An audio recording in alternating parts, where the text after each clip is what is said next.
Welcome to another episode of Amor Rudo en los Martes. My name is Victor Serna, and today we're going to talk about setting expectations. This goes for listing agents, this goes for buyers, this goes for builders, even lenders, right? Is your realtor setting expectations for what's to come, right? And the things that might go wrong during the transaction. Let me give you some example for buyers. Buyers, when you sit down with your realtor should tell you about the option period fee, the inspection fee, the appraisal fee, and all the things that might happen in between. Hey, what's gonna happen when you ask for repairs, right? Can you ask for repairs? And if so, how many repairs can you ask for, right? Are you gonna have to put money up front? Are they gonna put money up front? So make sure that your realtor is setting expectations, right? Who's paying for the survey? Who's doing all these things? So that's why it's important to walk through the transaction and that initial meeting so buyers know what to expect during the transaction. Same thing goes for sellers, right? Like, hey, sellers, people are gonna come into your house. They're gonna leave the lights on. They might leave the door unlocked. Stuff happens, right? There is human error involved. So these things will happen. Again, who's gonna pay for certain things like the survey, who's gonna pay for repairs, all those things the realtor should be explaining, especially the one that's really popular right now. What's gonna happen if the house doesn't appraise?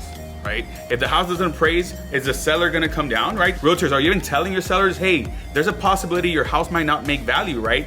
And your buyer's bank is not gonna give them the money because your house is not worth whatever amount we're trying to sell it for, right? Because right now, since the market's so hot, people are basically making up their own prices. And unfortunately, at the end of the transaction, when the appraisal comes in, it turns out that it's lower than the listed price. And now what? The seller's like, hey dude, well, I'm gonna lose $10,000, right? Because the appraisal came down $10,000 below.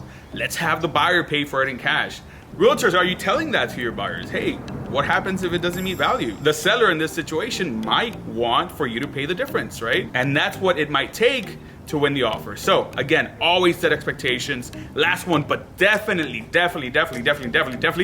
not least, builders, are you setting expectations with your buyers? Why? Because we all know there's a shortage of material, there's a shortage of workers, and that's causing certain houses to get delayed. The delay is not the issue. The issue is that this is not being communicated up front, and the buyer is going with a certain expectation. Hey, I'm gonna close 4 or 5 months from now, right, when my house is done.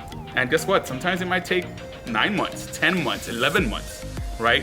Which again, is not a problem. We understand there's a shortage, but communicate that effectively at the beginning and make sure you're transparent. That way buyers know exactly what to expect. So the buyer ends up being disappointed. He feels like everyone in the transaction is a liar. They'll feel like the lender's a liar, the realtor's a buyer, and even the construction company is a liar. That way the buyer is completely informed as to what's going to happen, how long it might take. And I know every situation is different, but at least give them the worst case scenario, right? That way it doesn't go beyond that. And it might at some point, but again, just communicate that effectively when it's happening. That way the buyer doesn't think the lender's terrible, the realtor's terrible, the construction company is terrible, because when that happens, our reputation suffers together and our business suffers. Y eso está cabrón. Welcome everyone to another episode of, how do you say Tough Love Tuesday in Spanish?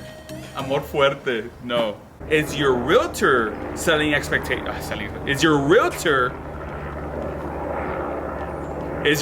setting expectations with the whole process? Fucking helicopter.